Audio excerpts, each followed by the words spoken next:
تجھ سے ناراض ہے، اللہ تجھے آنے کی توفیق نہیں دیتا۔ میلاد ہو رہے ہیں، سب کچھ ہو رہا ہے، کدھر گئے وہ نمازی؟ اور یہ جو جامعہ مسجد ہے نا، جامعہ مسجد، اس کے مقابلے میں کوئی چھوٹی مسجد بنانا جائز نہیں ہے، اس لیے کہ اپنا جس مسجد کے اندر وافر جگہ موجود ہو نماز پڑھنے کی، دوسری مسجد بنانا جامع مسجد کی خوبصورتی کے اندر کمی کرنے والی بات ہے۔ وہی ہم سے پر نہیں ہوتی، اسی مسجد کے اندر لوگ نماز پڑھنے نہیں آتے، لیکن آپ یہ دیکھیں کہ جگہ جگہ پہ مسجد۔ پھر قلندر لاہوری اقبال رحمت اللہ نے فرمایا تھا، مسجد تو بنا دی شب بھر میں ایمان کی حرارت والوں نے، یہ من پرانا پاپی تھا برسوں سے نمازی بن نہ سکا۔ نماز کوئی میری نہیں ہے، نہ مجھ پہ کسی نے احسان کرنا ہے، نماز نہ آپ پہ کسی نے احسان کرنا ہے۔ کہتے ہیں چھڈو جی رب نو کیڑی نماز دی لوڑ ہے؟ بھائی جان، رب کو نماز کی لوڑ نہیں، تجھے تو لوڑ ہے نا نماز کی، تجھے تو لوڑ ہے نا نماز کی۔ ذرا اپنی تخلیق پہ غور کر اور شرم کے ڈوب کے مر جا۔ جب تو آیا تھا تو ننگا تھا، تیرے اوپر کوئی لباس نہیں تھا، اللہ کا شکر ادا کر، اللہ نے تجھے ننگ چھپانے کے لیے سونا لباس دیا۔ وہ لباس نہ دیتا تو کیا کر لیتا؟ پھر اللہ نے تجھے بچپن دیا، اللہ نے تجھے جوانی دی، جب آیا تھا تو کچھ نہ تھا، اللہ نے تجھے یہ عزت مقام دیا، یہ گاڑیاں دی۔ جب آیا تھا تو کچھ نہ تھا، آج سب کچھ دیا۔ ہونا تو یہ چاہیے تھا کہ تیرا ساری سجدے سے نہ اٹھتا اور عرض کرتا، اللہ تیرا شکر ہے میرے پاس کچھ نہ تھا، اب جو کچھ بھی ہے یہ تیرا فضل ہے۔ لیکن بندے اکڑ گئے، بندوں کے دلوں پہ خوف خدا ہی نہیں کہ مرنا کہ نہیں مرنا، کہ یہاں سے جانا ہے نہیں جانا۔ پکے 5 وقت کے نمازی تب آتے ہیں جب جمعہ ختم ہونے کو ہوتا ہے۔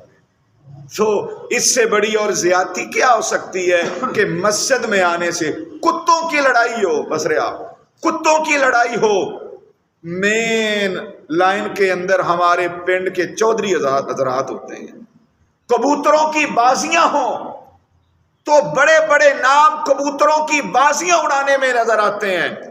فٹ بال کرکٹ کا میچ ہو، وہاں مین بندے نظر آتے ہیں۔ اور بھائی جان، جب اللہ کے بارگاہ میں آنے کی باری آئی تو یہ کہتے ہیں کہ اللہ کو جھکیں گے، پتہ نہیں چودر میں فرق آئے گا یا عزت گھٹ جائے گی۔ آج اللہ کی بارگاہ کے اندر جھک جاؤ، قبر کے اندر بھی عزت ملے گی، میدان محشر کے اندر بھی عزت ملے گی۔ سبحان اللہ۔ کون دنیا پہ آیا تو نہیں گیا؟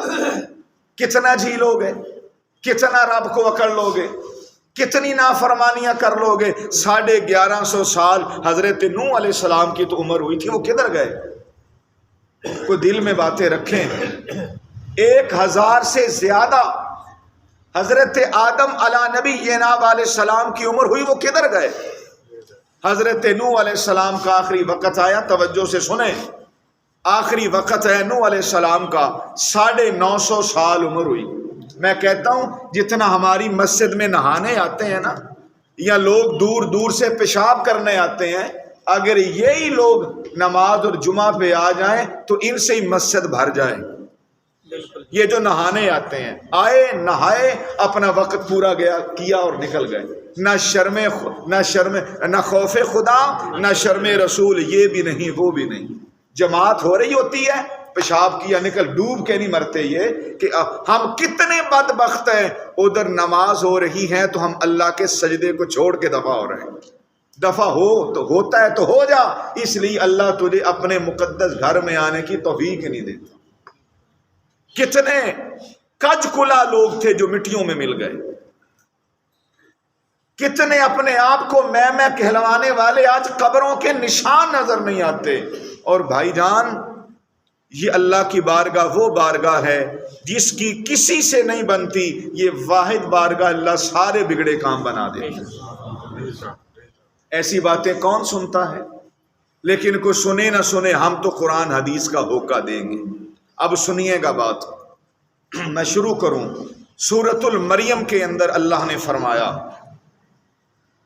وہ لوگ جو بے نمازی ہیں، اللہ کے پیغام کو سن کر بھی ان کا دل نہیں کرتا جھکنے کو، اللہ ان کو وادی غی میں ڈالے گا۔ کس میں ڈالے گا؟ وادی ہے۔ اب ذرا تعریف سن لیں، وادی غی ہے کیا؟ نبی پاک صلی اللہ علیہ وآلہ وسلم نے فرمایا وادی غی وہ ہے جہاں پہ اللہ جہنمیوں کو ڈالے گا۔ فرمایا 70 سال ہو گئے ایک پتھر فرشتے نے وادی کے اندر گرایا تھا، 70 سال ہو گئے، آج تک وہ پتھر اس کی نچائی تک نہیں پہنچا، اتنی گہرائی۔ پھر حضور نے فرمایا کافروں کا، منافقوں کا اور جو گنہگار ہیں ان کا جو خون اور ان کی پیپ اللہ ابالے گا، ابال کر اس کو وادی غی کے اندر ڈالے گا، اور وہاں پہ اللہ ان کو ڈالے گا کہ جو اللہ کے حکموں کے سامنے جھکتے نہیں تھے، یعنی نماز نہیں پڑھا کرتے۔ وہ وادی غی جہاں پہ جہنمیوں کی پیپ اور جہنمیوں کو خون جائے گا۔ مرد کے لیے بھی یہی حکم ہے نماز نہ پڑھنے والوں کے لیے، اور عورتوں کے لیے بھی یہی حکم۔ اب کوئی لاکھ اختلاف کرتا رہے، ہم قرآن کھول کے سامنے رکھ دیں گے بھی لڑنا ہے تو اللہ سے لڑ، بولو لڑنا ہے تو اللہ سے لڑ۔ ہم حدیث پاک کھول کے سامنے رکھ دیں گے کہ لڑنا ہے تو اللہ سے لڑ، اور فرمایا کہ ان بے نمازیوں کو اللہ وہاں پہ ڈالے گا۔ اب ذرا سنیے گا، جب یہ اذان ہوتی ہے نا، اذان ہوتی ہے، جو حج کرنے کے لیے گئے ہیں یا عمرہ کرنے کے لیے ان کو پتہ ہے جب اذان ہوتی ہے تو خانہ کعبے کا طواف بھی رک جاتا ہے، خانہ کعبے کا طواف بھی رک جاتا ہے۔ یار خانہ کعبے کا طواف تو رک جائے نماز کے لیے، نماز کے لیے 10 منٹ تیری دکان بند نہیں ہو سکتی، دکان کے لیے 10 منٹ تیرا کلینک بند نہیں ہو سکتا، نماز کے لیے 10 منٹ کے لیے تیرا کاروبار نہیں بند ہو سکتا۔ اس لیے ہمارا رازق بھی اللہ، ہمارا مالک بھی اللہ، جو مالک کو جھکتا ہے اللہ پھر اس کو کسی اور کے سامنے جھکنے نہیں دیتا۔ میں نے قرآن مجید کے اندر آپ کو بیان کیا کہ وادی غی کے اندر اللہ ان کو ڈالے گا۔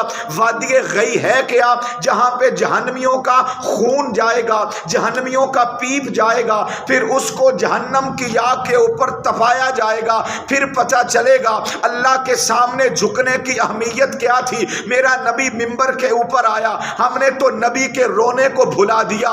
دوستان محترم اور نمازیں نہ پڑھنے والوں، اپنے نبی کا کردار سنو، جو نبی نے تیرے ساتھ اپنا پیار کیا، اور نماز جمعۃ المبارک کے لیے نہ آنے والوں اپنے نبی کا بیان سنو، جو نبی تیرے لیے کرتا رہا۔ میرا نبی دنیا میں آیا تو تجھے نہ بھولا۔ حضرت مصطفیٰ کریم کی پھپھی فرماتی ہے جب سرکار دنیا پہ آئے تو آتے ہی سرکار نے سجدہ کیا، میں نے اپنا کان سرکار کے کانوں کے قریب کیا تو سرکار کے کانوں سے آواز، لبوں سے آواز آ رہی تھی، ربی حبلی امتی، اللہ میری گناہگار امت کی بخشش فرما۔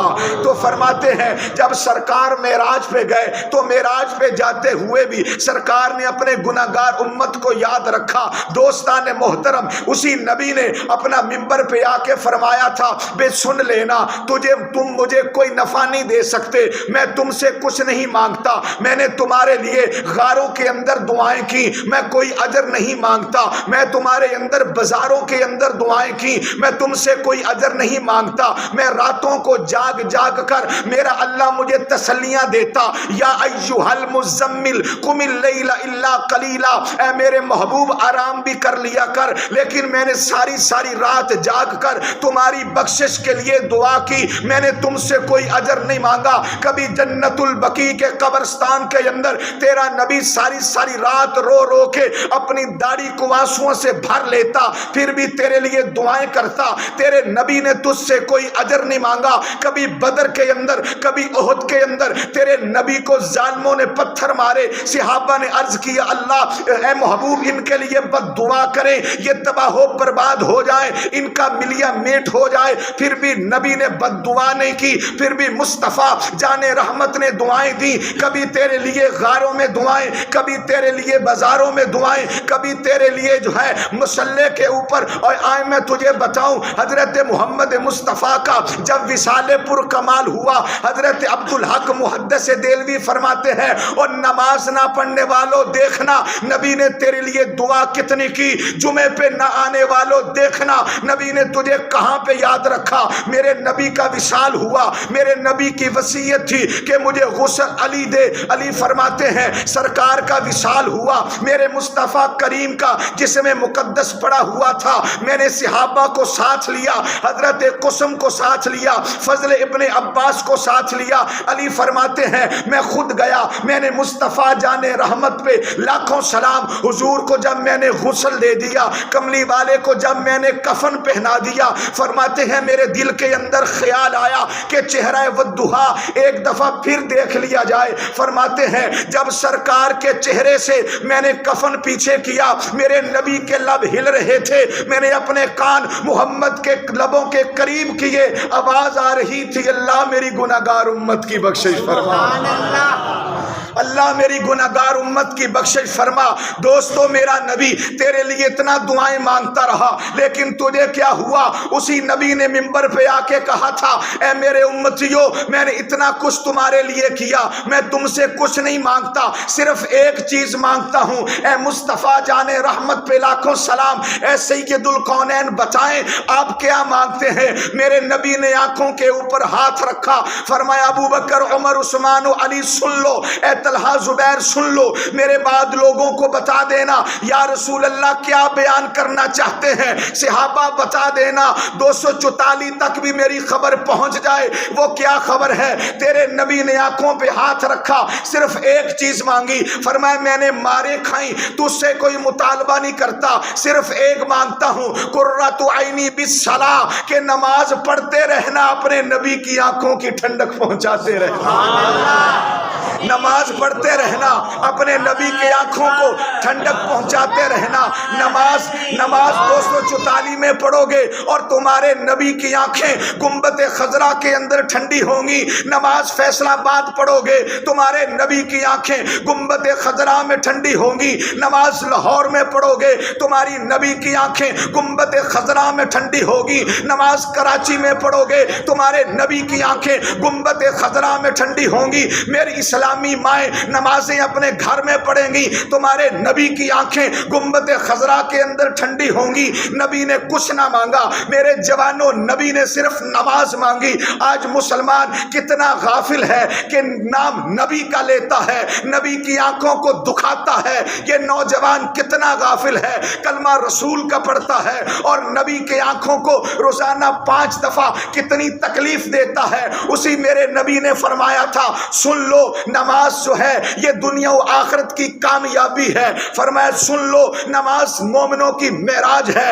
فرمایا سن لو شیطان کا منہ کالا کرنے والا عمل نماز ہے، فرمایا سن لو مومنوں کے اور کافروں کے درمیان فرق کرنے والی چیز نماز ہے، فرمایا سن لو مومنوں کو چہرے کا حسن نماز ہے، فرمایا سن لو کہ جنت کی کنجی نماز ہے، فرمایا سن لو مومن کا حسن نماز ہے، فرمایا سن لو مومن کا شنگار نماز ہے۔ میرے مصطفیٰ نے فرمایا جس کے پلے نماز کوئی نہیں اس کے پاس بندگی کوئی نہیں، اور جس کے پاس بندگی نہیں ہے اس کو بندہ کہلانے کا حق نہیں ہے۔ اللہ نے ہمیں بنایا، اب ہمارا حق بنتا ہے کہ جب حی علی الصلاۃ کی آواز آئے بندہ ہر کام چھوڑ دے اور لبیک کہتا ہوا اس مالک کی بارگاہ میں آ جائے کہ یا اللہ تو نے ہمارے اوپر اتنے احسانات کیے، باقی کام بعد کے اندر ہوگے، سب سے پہلے اللہ تیری بارگاہ میں سجدہ ہوگا، سب سے پہلے تیری بارگاہ کے اندر سجدہ ہوگا۔ لیکن ہم نے اسی سجدے کو بھلا دیا. اسی سجدے کو زندہ کرنے کے لیے کربلا کے اندر امام حسین کا سارا گھرانہ ذبح ہوا. اسی سجدے کو زندہ کرنے کے لیے امام حسین کا سارا گھرانہ ذبح ہوا. یہ جو کربلا کی جنگ تھی یہ حق اور باطل کی جنگ تھی, یہ دو شہزادوں کی جنگ نہیں تھی. یزید تیرے نبی کی شریعت کو بدلنا چاہتا تھا. حسین کہتا تھا کٹ جاؤں گا لیکن نبی کی شریعت کو بدلنے نہیں دوں گا. یزید نے کہا میں تجھے مکہ مدینے میں نہیں رہنے دوں گا. فرمایا ہم مدینہ چھوڑیں گے, اب نبی کی شریعت کو بچائیں گے. ہم مکہ چھوڑیں گے, نبی کی شریعت کو بچائیں گے. تیرا میرا امام 4 اور 5 مہینے کا فاصلہ طے کرتا ہوا کربلا کے میدان کے اندر پہنچا. کس لیے گیا تھا؟ تیری نماز کو زندہ کرنے کے لیے. کس لیے گیا تھا؟ سجدوں کو دوبارہ تازگی دینے کے لیے. کس لیے گیا تھا؟ اللہ کی تسبیحات کو بلند کرنے کے لیے. امام کس لیے گئے تھے؟ اپنا نبی کی شریعت کو راجے کرنے کے لیے. امام حسین کو نہ کوئی چودر کی ضرورت تھی, امام حسین کو نہ کسی پرے کی ضرورت تھی, امام حسین کو نہ کسی سرداری کی ضرورت تھی. امام حسین تو وہ ہے ابھی دنیا پہ پیدا ہوئے, ادھر جبریل آیا, محمد مصطفیٰ کو آگ کے مبارک دی. اللہ فرماتا ہے ہم نے تجھے بیٹا دیا اور ساتھ اللہ گفٹ بھی دے رہا ہے. اے مصطفیٰ کریم نے فرمایا جبریل اللہ کا گفٹ گیا ہے. فرمایا محبوب اللہ فرماتا ہے حسن حسین کی ماں کو ہم نے جنتی عورتوں کی سردار بنا دیا اور حسن حسین کو ہم نے جنت کے جوانوں کا سردار بنا دیا.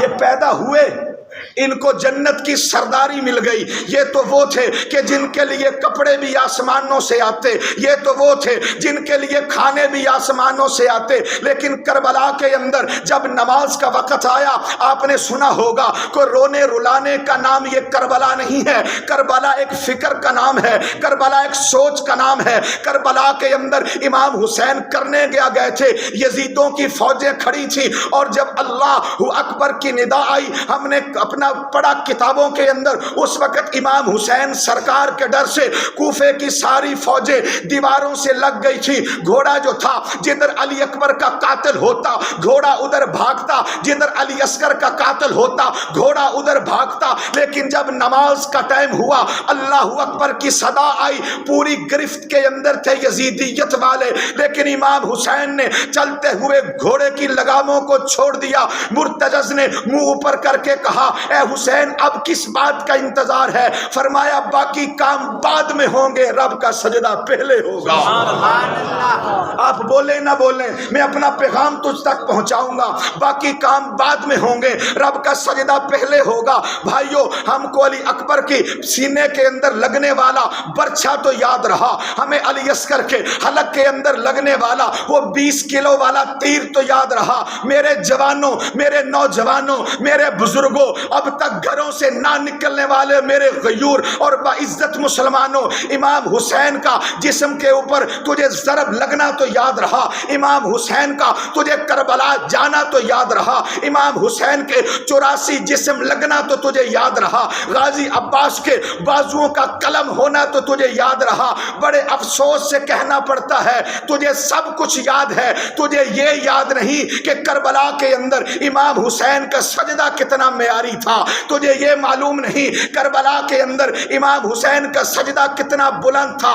کوئی سجدہ کرتا ہے میری مسجد مدینہ کے اندر, کوئی سجدہ کرتا ہے شہر لیل پور کی مسجد کے اندر. حسین تیرا وہ تھا جس نے تیرے سجدے کو بچایا, تیرے نبی کے سجدے کو بچایا. اپنی جون جولائی کی دھوپ تھی, 3 دن کا پیاسا تھا, اللہ اکبر کی صدا آئی, اپنی پیشانی سر سجدے میں رکھ دیا. تو کہتا ہے دکان چھوڑ کے نہیں میں آ سکتا. حسین وہ تھا جو مدینہ چھوڑ کر کربلا چلا گیا. تو کہتا ہے میں کلیلنک نہیں بند کر سکتا. حسین وہ تھا جو مکہ چھوڑ کے کربلا چلا گیا. تو کہتا ہے میرا کاروبار پیچھے چلا جائے گا. حسین مقدس سر زمین کو چھوڑ کر کربلا چلا گیا اور جب سر سجدے کے اندر رکھا سبحان ربی یلاعلیٰ کی صدا جو تھی بلند ہوئی. لوگوں نے کہا اب حسین سجدے کے اندر ہے. شمر ملعون نے 7 خنجر کے وار تلوار امام حسین کے اپنا گردن کے اوپر چلائے اور آپ نے سر اٹھا کے کہا میری گرفت کے اندر تھے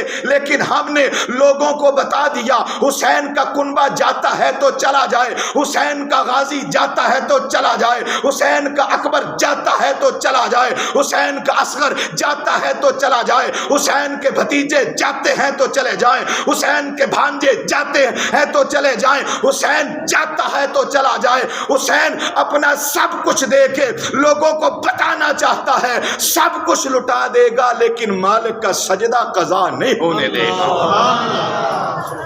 سب کچھ دے دیا، کس کی خاطر؟ سجدے کی خاطر۔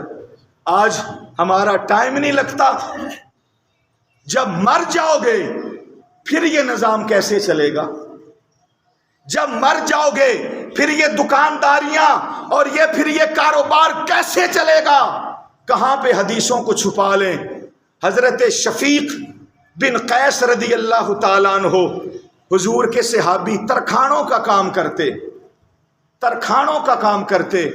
آپ نے لوہے کے اوزار بنا رہے تھے، انہوں جگہ میں لوہے کے اوزار بنا رہے تھے، لوہا گرم کیا، بالکل جب لوہا گرم ہوا ہتھوڑا لیا، یہاں پہ لے کے آئے کہ اپنا اس کو بنائے اوزار کو گرم لوہے کے اوپر ماریں۔ جب یہاں پہ آیا مسجد نبوی سے حضرت بلال کی اللہ اکبر کی اذان کی آواز آئی، صحابی نے ہتھوڑا وہیں پہ پیچھے پھینک دیا، فرمایا ہتھوڑا بعد میں چلے گا، رب کو سجدہ پہلے ہوگا۔ ہتھوڑا بعد میں چلے گا اور رب کو سجدہ پہلے ہوگا۔ تو دوستان محترم کہاں پہ جا کے اپنا رونا روئیں، کہاں پہ جا کے اپنا یہ کیس پیش کریں؟ ہم مسجدیں خالی نظر آتی ہیں، مسجدوں کے اندر نمازی کم نظر آتے ہیں، مومنوں کے معراج جو ہے وہ نماز ہے۔ تو دوستان محترم قرآن میں اللہ نے ارشاد فرمایا اقم الصلاۃ ولا تکونوا من المشرکین، فرمایا نماز کو قائم رکھنا اور مشرکین میں سے نہ ہو جانا۔ اس لیے جو نمازی ہے وہ مشرک نہیں ہے، مشرک جو ہے وہ نماز نہیں پڑھتا۔ یہاں پہ حدیث پاک میں آیا مشرک وہ ہے جو بتوں کی پوجا کرتا ہے۔ کافروں نے تو ایک دفعہ اللہ کا حکم نہ مانا اور کلمہ نہ پڑھا، جو کلمہ پڑھ کے 5 دفعہ حی علی الصلاۃ کی آوازیں سن کر بھی اس احکم الحاکمین کے حکم پہ عمل کرتے ہوئے اپنا سر نہیں جھکاتے۔ ضروری نہیں کہ مسجدوں میں آؤ، اگر تیری زمین کے اندر نماز کا ٹائم ہوا وہیں پہ اپنا سجدہ کر، اگر تیری ڈھاری پہ ٹائم ہوا وہیں پہ اپنا سجدہ کر، اگر مسجد آنے کا ٹائم ہے وہاں پہ آ کے سجدہ کر۔ مقصود حاصل ہے کہ تیرا سر اس کے بارگاہ کے اندر جھکنا چاہیے، اس لیے سر بھی ایک ہے اور در بھی ایک ہے، خالق بھی اللہ ہے، مالک بھی اللہ ہے، رازق بھی اللہ ہے۔ کبھی اکڑے ہوئے درخت کو پھل نہیں لگتا دوستو، پھل اس کو لگتا ہے جو جھک جاتا ہے۔ آئے رب کو جھک جائیں۔ آج لوگ کہتے ہیں اللہ ہماری سنتا نہیں، میرا باعزت مجمع میری اس بات کے اوپر غور کرے، پیروں کے پاس جاتے ہو، جا کے پیسے بھی دیتے ہو، وہ پیر جو بے عمل ہے، وہ پیر جو بے نمازی ہے، وہ گنڈا جو عزتوں کا چور ہے، وہ گنڈا جو تیرے پیسوں کا چور ہے، وہ پیر جو روزوں کا تارک ہے، وہ پیر جو سچی منا کر بیبیوں سے ٹانگیں دلواتا ہے، اس کو اللہ کا ولی کہتے ہوئے شرم آتی ہے۔ اللہ کا ولی وہی ہوتا ہے جس کے ایک ہاتھ کے اندر قرآن کا علم ہو، دوسرے ہاتھ کے اندر محمد کے فرمان کا علم ہو۔ یہ سارے غنڈے اور لوٹنے والے میڈیا کے اوپر کیا کیا نہیں ہوتا۔ ہم کہتے ہیں کاروبار نہیں چلتا، فلانے پیر کے پاس چلو، او بھائی پیر تمہارا کاروبار نہیں چلائے گا، اولاد نہیں ہوتی، فلانے کے پاس چلو کوئی تمہیں کچھ نہیں دے سکتا۔ آؤ میں تجھے نسخہ بتاؤں، اگر تجھے اولاد چاہیے آؤ میں تجھے نسخہ بتاؤں، اگر تجھے کاروبار نہیں چلتا آؤ میں تجھے نسخہ بتاؤں، اگر تیرے گھر کے اندر سے مسائل ختم نہیں ہوتے آؤ میں تجھے نسخہ بتاؤں، اگر تیرے گھر کے اندر سے جنات نہیں جاتے آؤ میں تجھے نسخہ بتاؤں، اگر تیرے کاروبار میں برکت نہیں ہوتی آؤ میں تجھے نسخہ بتاؤں، اگر تیری اولاد تیری نافرمان ہے۔ سب سے بڑا نسخہ یہ ہے، لوگوں کے در در کے اوپر پھر کے اگر تھک کے بیٹھ گئے ہو تو آ جاؤ، وہ اللہ تمہیں کہہ رہا ہے یا ایھا الانسان ما غرک بربک الکریم، اے انسان اگر پھر کے تھک گیا ہے تو آ جا، آج بھی تیری ماں سے زیادہ تیرا رب تیرا انتظار کر رہا ہے. آجا تیرے رب کے دروازے کھلے ہیں. وَأَمَّا السَّائِلَ فَلَا تَنْهَرْ, اللہ کا وہ دروازہ ہے جہاں سے کسی منگتے کو جھڑکا نہیں جاتا. اگر اولاد نہیں, میں وثوق سے کہتا ہوں دینی میرے اللہ نے ہے.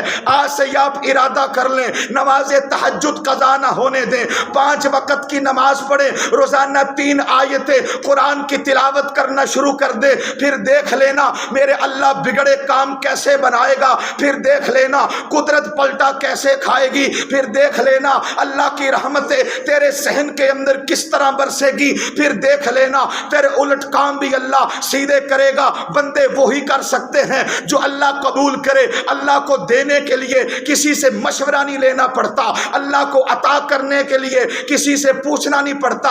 تو دوستو, جتنے تمہارے جسموں کے اوپر بال نہیں اتنے اللہ کے احسانات ہیں. 70 ماؤں سے زیادہ اللہ تم سے محبت کرتا ہے. اتنی تو ماں بھی محبت نہیں کرتی جتنا تمہارا رب کرتا ہے. پھر اللہ پہ گلا کبھی ہوٹلوں پہ بیٹھ کے کیا, کبھی چوکوں پہ بیٹھ کے کیا, کبھی مسجدوں میں بیٹھ کے کیا, کبھی ڈھاریوں پہ بیٹھ کے کیا. اللہ ہماری سنتا نہیں, یہ جملہ غلط ہے, اللہ پہ الزام ہے. اللہ تو فرما رہا ہے اَمَّن یُجِیبُ الْمُضْطَرَّ اِذَا دَعَاهُ وَیَکْشِفُ السُّوءَ.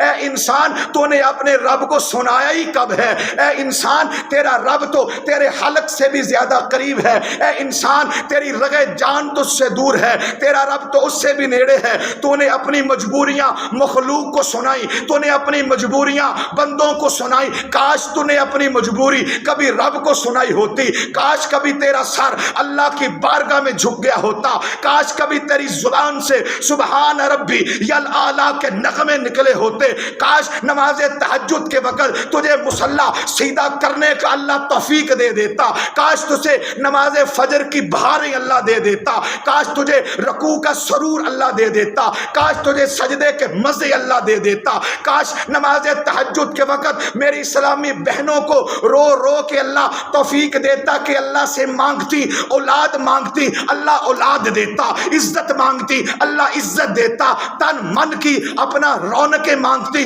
اللہ وہ دیتا. مجھے بتاؤ وہ کون سی چیز ہے جو تیرے رب کے خزانے میں نہیں. مجھے بتاؤ وہ کون سی چیز ہے جو تیرے رب کے پاس نہیں. یہ قرآن تو پکار پکار کے کہہ رہا ہے وَلِلَّهِ خَزَائِنُ السَّمَاوَاتِ وَالْأَرْضِ. آسمانوں کے خزانے کی چابیاں تیرے اللہ کے پاس ہے, زمین کے خزانوں کی چابیاں تیرے اللہ کے پاس ہے. وَلَا رَطْبٍ وَلَا يَابِسٍ إِلَّا فِي كِتَابٍ مُبِينٍ. تر ہو یا خشکی ہو اس کے اوپر حکومت تیرے اللہ کی ہے. تو سچے دل سے ہاتھ اٹھا کے رب سے مانگ تو صحیح, اللہ ساری رکاوٹیں دور کر کے تیری جھولی دامن سے بھر دے. لیکن مشکل ہے. 4 لکیروں میں تمہارا ایمان ہے کہ فلانا تویز دے گا 4 لکیریں مار کے میرا کام چل جائے گا. اس قرآن پہ تمہارا ایمان کوئی نہیں. اس قرآن پہ تمہارا ایمان کوئی نہیں. یہ قرآن جو لا ریب ہے, یہ قرآن جو ہدایت ہے, یہ قرآن جو صحیفہ رحمت ہے. تو نے قرآن کو صرف اگر بابا مرتا نہیں ہے مارنے کے لیے سورت یاسین یاد کی, صرف تو نے قرآن کو ختموں کے لیے یاد کیا, صرف تو نے قرآن کو اس لیے یاد کیا میری گمی چیزیں مل جائیں. میں تیری انگلی پکڑ کے کلندر لاہوری مفکر اسلام ڈاکٹر محمد اقبال کی بارگاہ میں لاہور لے کے جانا چاہتا ہوں. اقبال نے فرمایا تھا افسوس ہے لوگوں تجھ پہ تم نے قرآن سے مرنا ہی سیکھا, کاش قرآن سے جینا سیکھ لیتے. کاش قرآن سے جینا سیکھ لیتے. ابھی ہمیں وہ وقت یاد ہے, یہ جو میرے بزرگ سفید داڑھیوں والے بیٹھے ہیں یہ میری بات کی تصدیق کریں گے. آج سے 20-25 سال پہلے چلے جائیں, جو ہماری بوڑھی مائیں ہوتی تھی, وہ مائیں جو گھروں کی چھوٹی چھوٹی دیواریں ہوتی, مائی صبح تہجد کے وقت اٹھتی اور مائیوں کے پاس موٹے لفظوں والا قرآن ہوتا, سرانے کے اوپر قرآن رکھتی اور قرآن کو اٹھا کے 70 بار پہلے چومتی, پھر